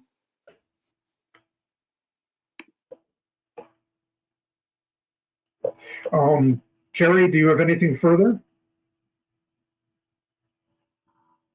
No, not on this section. I did see, and I don't want to, gum up the works, but Toby, it seemed like had some concerns still about the prior section. I wanted to at least just note that it's in the chat. I don't know if he may have some audio problems, but I didn't know if the committee wanted to try to benefit from whatever concerns he might have had before moving on farther. Okay, good. Thanks for bringing that up. I'm blind to that. Mark, would it be possible for you to explain what your discussion with Toby was like? And while you're doing that, I'll log off and try to get back on so I can see what's happening. I'm loath to try to summarize what Toby and I spoke about because it has to do with a lot of the text that was in the previous document. In particular, the previous document spent I think about a paragraph talking about FAR, or the FAR, and that language, the committee can see, has been removed. The idea was more that the principle embraced in the FAR about inherently governmental functions in particular bears on agency use of AI, even if as a legal matter, an agency isn't running afoul of the FAR by delegation is not the right word, but by employing AI to carry out a function that someone might characterize as an inherently governmental function. Okay, so I'll withdraw that suggestion, but I still want to log off. Could you kick off the discussion and watch for things coming in on the chat function for the privacy section until I can get back online? Sure. Okay, I'll log off now, so it's all yours. Can I try to be heard? Is that John? I believe, was that This Toby? is Toby. There's Toby. Toby. Okay. Go, Toby, fire away. Hi. Yeah, I shut down all my video and everything, so hopefully I can be heard. If you look, I really have a very simple objection to taking out the part about the human decision maker. I think that there's a number of uses that agencies have with AI where they're supporting an agency, a human decision maker, and those are all, I think, largely unobjectionable.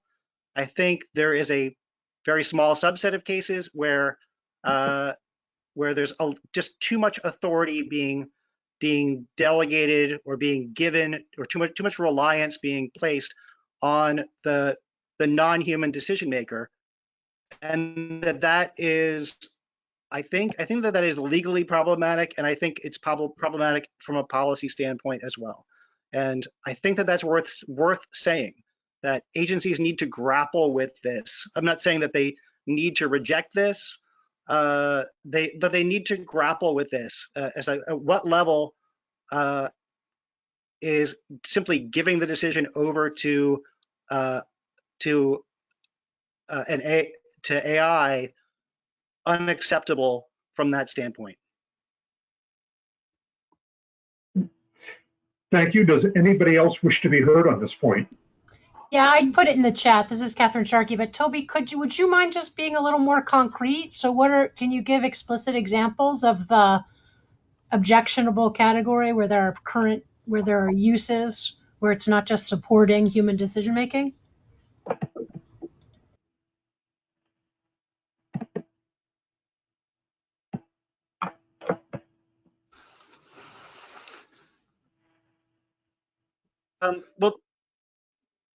Well, I gave this example last time as well, that there are currently different kinds of algorithms that can be used in criminal justice to suggest a particular sentence that be imposed on a person, and those can be biased.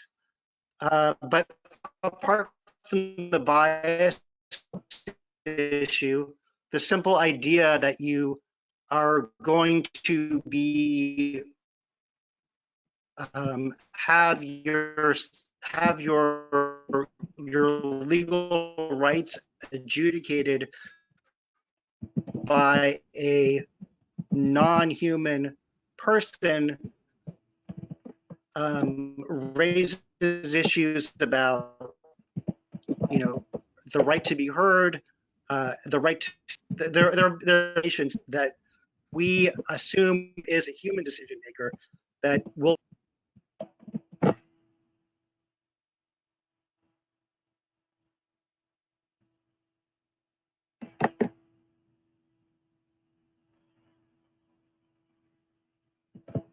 Toby, you just disappeared again.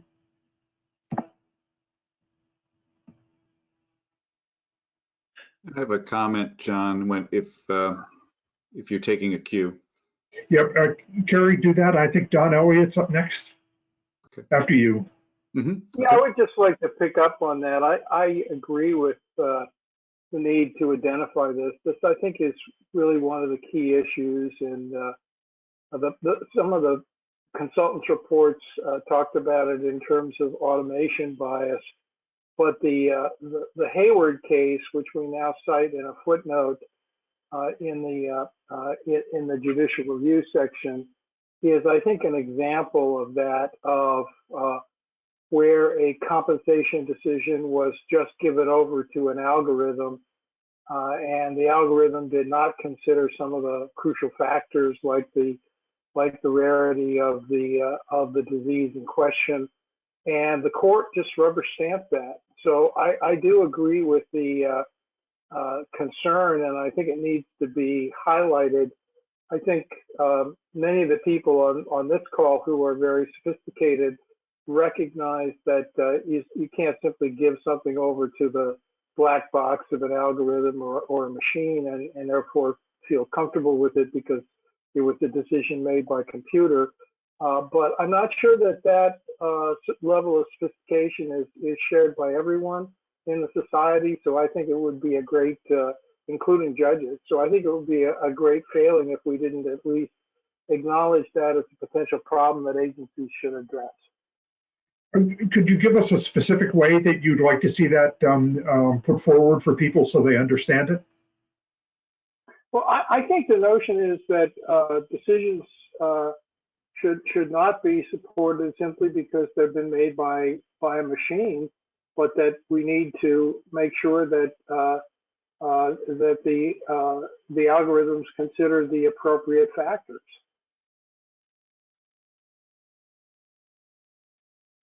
If I may, am I going out of line? I don't want to go out of turn, but I wanted to address the point specifically.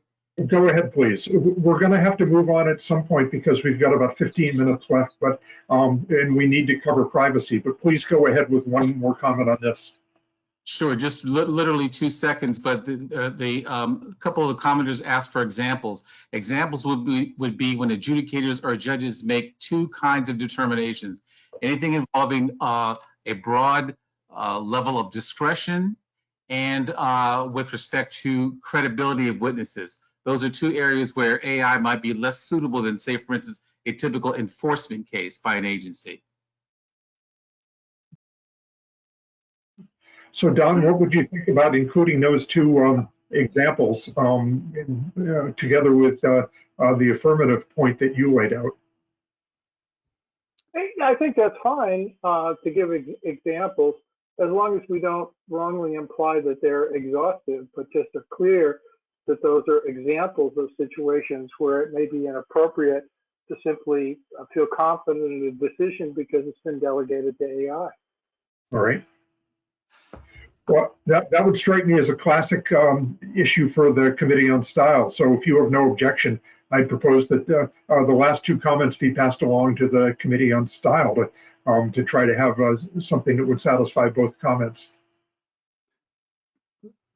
Can I jump in, John, briefly? Gary, go right ahead, and then we do have to move on to privacy.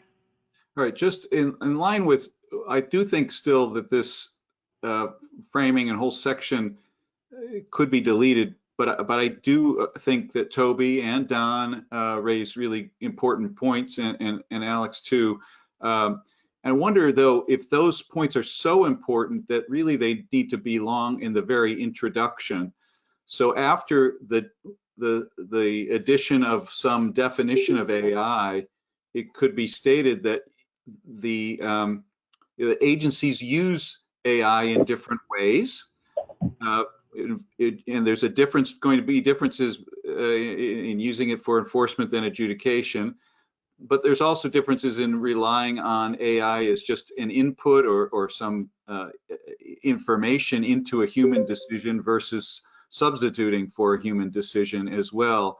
And the overarching, it seems to me, the overarching statement, and this is why I think it might belong in the introduction, is to say, you need to keep in mind whether you should be substituting the algorithm or using the algorithm as a complement for human decision making.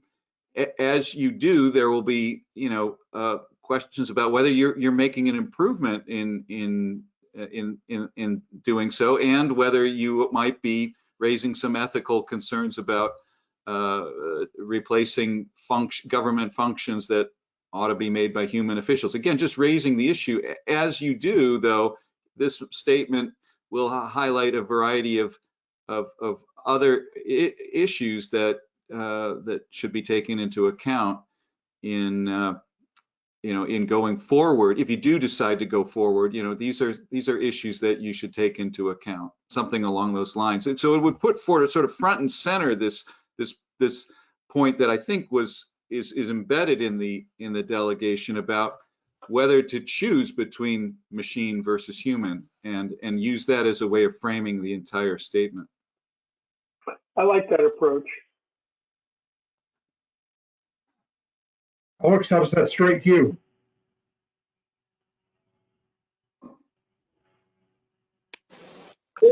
That sounds fine. All right, I think we've given the Committee on Style an option to work with, and it's been explained well by Carrie and seems to enjoy the support of the people who've been discussing this. So I'll find that we have, again, a general form of consensus on this issue. And to say, well, let's move on to the last issue, privacy.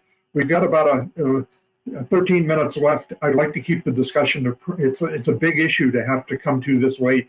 Let's try to make as much progress as we can, but at 5:00, I want to cut off the discussion and go to the vote.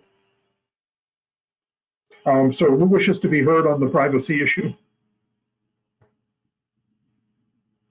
This is Elham Tabassi. I have a suggestion to include the NIST privacy framework to the other documents that you have been referenced in lines 345 and 346. Thank you. Thank you.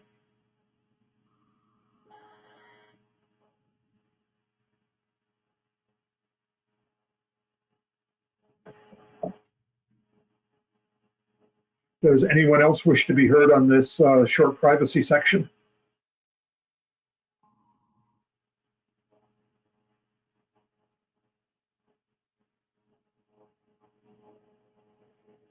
Nobody's stepping up on this yet, so I don't want to cut people off prematurely. So I'll make a comment on the last line, 348, potential projects for administrative conference regarding AI.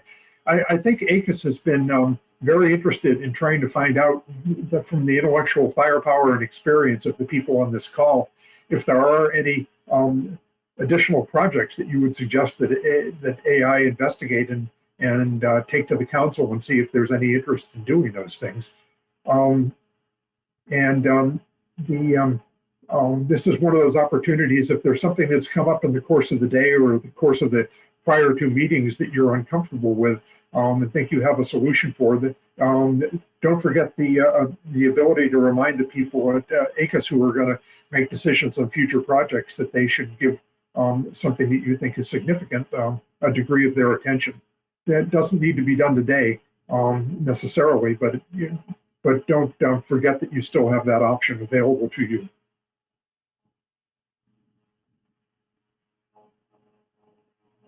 John, this section will presume there's no content to this section now, correct? Correct. So this will not appear in the statement, this section. Right. That is the context in which my entire comment should have been framed. Okay. So thank you for adding that. we still don't have anybody who's specifically talking about privacy. So let me make one more pass on that.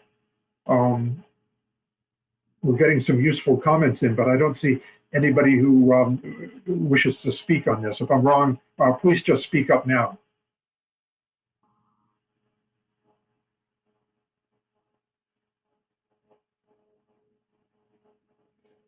Well, with nobody coming forward, then I think that we're in a position where we can move forward to the votes. And as I said at the beginning, there will be two votes, one of which is the significant substantive one, which is, do the members of the committee believe that after this airing out, we have general consensus on where the, how, or I should say, how the statement should be modified in anticipation of submission to the council for its review. We have the second one would be then the more or less formulaic to stand up the committee on style to take all the comments that have been made today and run with them. Don Elliott, you've asked to be heard before the vote, so fire away. Yes, I mean,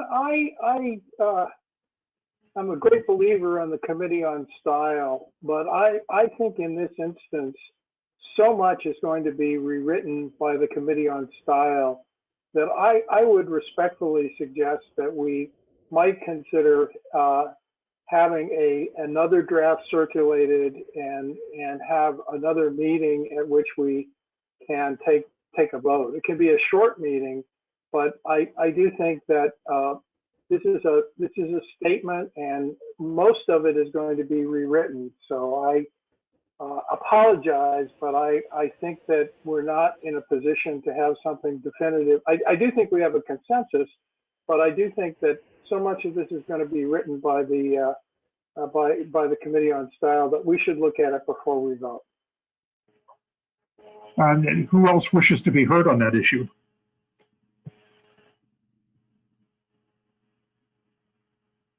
Reports are we identify yourself. Agreeing as is for us. I think we, John, if I may jump in here, I think we would need to address the timetable, and assuming the committee agrees with Don Elliott's suggestion, how exactly this would work. And I think Reeve needs to put on his mic here. Yeah, so I think practically speaking, so I mean, we're running up against, you know, the timeline in terms of what's feasible for the plenary session and the council meeting, which will be held on December 3rd. So I think realistically, the only thing I could possibly— Reeve, I'm going to jump in here because I think I'm just going to jump in here. I'm sorry. You know, this is the committee's decision as to whether it's comfortable with the statement. And while there is a council meeting scheduled, I think that we can make some adjustments here. And if we need to ask the council to reconvene on this at at a later time, we can build. I think we can. Let me rephrase that. I think that we can. I think we have a little flexibility here. It's a question of when the AGA staff and the Committee on Style would be in a position to come up with a next draft. That's really the question right now. Because we're not, go ahead. Right, well, that's certainly helpful. So I mean, I think, you know, speaking as to that, and I'll have to defer largely to Mark as well, but I think realistically, if we were to perhaps turn something around, you know, with the Committee on Style by perhaps very early next week, we could have a recommendation that would then go back to the committee. Would probably have to schedule a meeting for, I would think, sometime towards the end of next week in all likelihood, for this to be realistically finished before the plenary session will be December 16th and 17th. So I guess if we were to hold a final meeting toward the end of next week. Well, wait, Reeve, I'm sorry to interrupt you here, but this is, I got to deal with the council on this, so I'm going to step in here. when could the Committee on Style complete its work? When could the Committee on Style complete its work?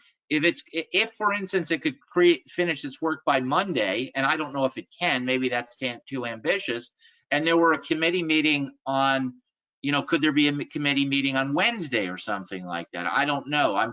It would be better to get this before the council next Thursday if possible. If we need to make an adjustment, we can make an adjustment. But maybe this is a question for John too, but and Mark, what is a realistic expectation for the Committee on Style completing its work? I'll defer to Mark on that because he's taken the laboring on factoring in all the comments that he received on the last draft. I don't have a clear sense as to how long that would take. That depends. I think the answer depends on the extent to which other Committee on Style members are willing to work over Thanksgiving weekend. I'm certainly happy to do so, and if it were me doing all of the drafting exclusively, you could count on a draft by Monday. I think as a practical matter, you'll want many other sets of eyeballs on this, and you'll want to give them time to do that. If they would like a draft to review over the weekend, I can try to do that. But that presumes that people are willing to review a draft and get substantive comments and make edits over the weekend. John, let me ask you this: Is it the committee's decision that that this recommendation should come back to the committee for a final vote? That would be implicit in the plan that Don Elliott suggested, and that several people have been clicking in and supporting. But we've not put that to the group yet. So we'd have to modify the question before the House in order to do that. I mean, look, I'll get this done with the council. I'll support the committee however it wants to, and I'll get this done with the council. I think we should probably, and I'm sorry, Reeve, that I was sort of cutting you off here, and we were thinking out loud here, but I think that the committee should decide how it wants to proceed, and we'll deal with the council in terms of the schedule. I think that's the best way to handle this. And then we don't need to fix the dates now. We can do it after the meeting when we have a few minutes to think about it and talk to you about it, John. Well, the logical path in congressional terms for getting this done would be to put to the committee for a vote whether it's comfortable enough sending this forward with the changes that the Committee on Style would make, that there's sufficient consensus and sufficient confidence in the work of the Committee on Style, that there would be an up or down vote now to work this through to the council without coming back to the committee for further work. And if that option is not adopted, then the logical thing to do is to go to the Don Elliott suggestion, which is provide for a second vote later on by the full committee when the committee's had the opportunity to look at the version that the Committee on Style would turn over the course of the weekend. John, would you anticipate that the committee would convene another meeting and have further debates, or would you anticipate a further meeting or an email vote up or down on the recommendation? I think I'd recommend the email vote, because I don't know that the discussion has been so vague today, in the sense that we've identified certain things that need to be taken off, but we don't have a clear disagreement on principle of any kind that's arisen in the course of the day. So I do think that it's a question of expression from this point forward. And I think that if people look at this before casting an electronic vote and they decide that there's something that they don't like, that they think is sufficiently important that it needs to be raised, the fallback mechanism is raising that on at the plenary, and making certain that the people who are organizing the plenary have an understanding that there might be issues coming forward that would require full discussion and allotting the necessary time for consideration of the statement. I would urge the committee to satisfy itself with as many as the particulars now at the committee stage, rather than leaving them to the plenary session. It's going to get 90. It'll have something like 90 minutes of debate at the plenary session. I'm just concerned about leaving things for resolution at the session that the committee could resolve now.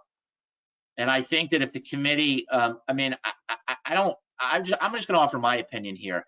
I think the committee should get this. I think the committee should be satisfied with this recommendation in its entirety, and that will confer greater legitimacy on the process, and I think make it less likely that the committee's work will be second guessed at any point. You would not want a situation at the plenary session where a member of this committee comes forward and said, I thought the committee should do this, should have done this, but we didn't really have time to complete our work. And I think that's not a good position to be in. I don't know, Reeve, do you have any thoughts on this? I know I cut you off before. No, I think that sounds right to me, and perhaps that counsels in favor of scheduling a final meeting where people can provide final input on the draft that we put forward, and between the committee on style and then what we hear in that final meeting, hopefully that's sufficient in order to resolve any outstanding issues and have something the committee will be satisfied with. So it's up to the committee, but I guess that's sort of my thought as to what would maximize the probability that we'll get the consensus. Mr. Chairman, could I make a suggestion, please? Yeah, I'm not the, Mr. Acting Chairman. I was just, go ahead, Don. I think that we're developing a consensus here. I think a number of people on the committee would like to take another look at the draft, but I think we could do it by making two crucial steps. Number one, making sure that anyone who agrees to serve on the Committee on Style is willing to work over the weekend, which I think we can put together a good Committee on Style that will do that. And then I think we can schedule a brief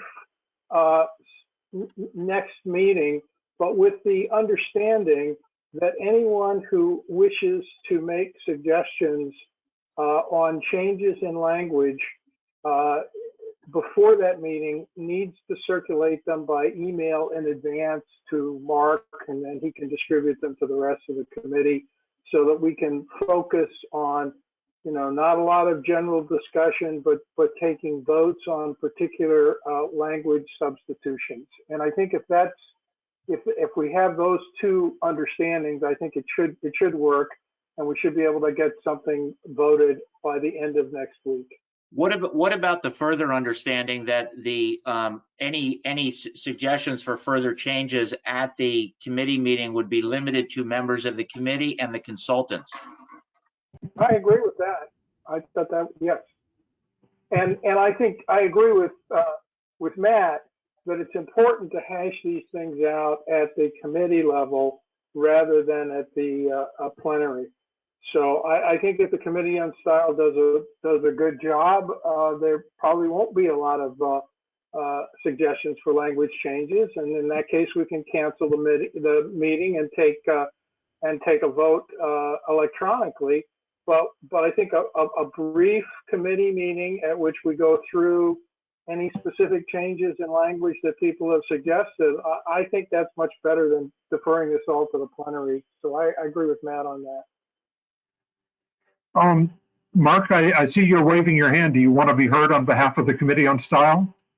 I don't know whether I'm entitled to be heard on behalf of the Committee on Style, but I would like to make a friendly suggestion as the scribe for that committee, which is that in addition to the excellent suggestions that Don and Matt just made, if you are going to make suggestions to the Committee on Style, to the extent you can make them in red line, not in comment bubbles on the side of the document, but specific concrete language in that direction, that tends to be more helpful, and it allows, it makes it easier to vote on coming out of a Committee on Style when you have concrete language rather than debating kind of higher level terms. So as just a friendly request, please make your comments in that way. That would be make my life infinitely easier anyway.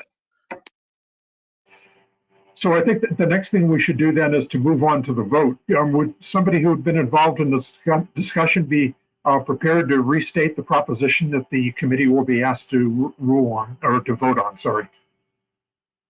Yes, I would, this is Don, I would move that we commit this to the Committee on Style with an understanding that they will come back to us by Monday with a revised version, and then we will schedule a meeting next week on a date to be determined, and that members of the committee and the consultants will, in advance of that meeting, make any suggestions for further revisions to the language in email to Mark in advance, so he can distribute them and we can efficiently just go through those suggestions.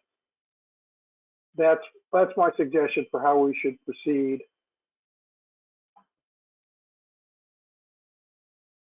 What's the appropriate procedure? Do we need a second on that? I guess the first thing I should do is I should ask Matt if that's consistent with his understanding of how we would be proceeding.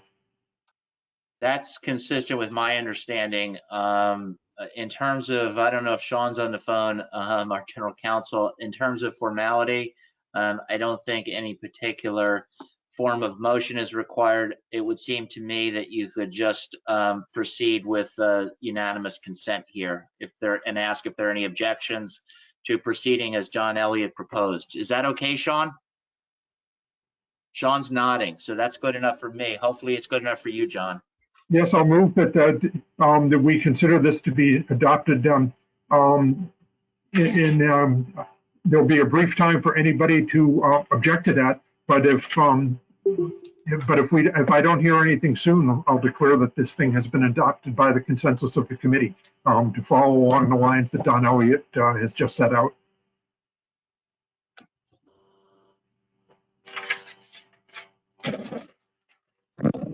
And having heard no voice, I'd say that the Elliott motion is adopted by acclamation. Well, John, thank you for bearing with me thinking out loud here. I think that all things considered, what the committee has just chosen is the best course. It's the most responsible course. It will result in the best recommendation, and I think it will enhance the likelihood that the recommendation will be accepted by the assembly without significant changes. So thank you very much, John. Thank you.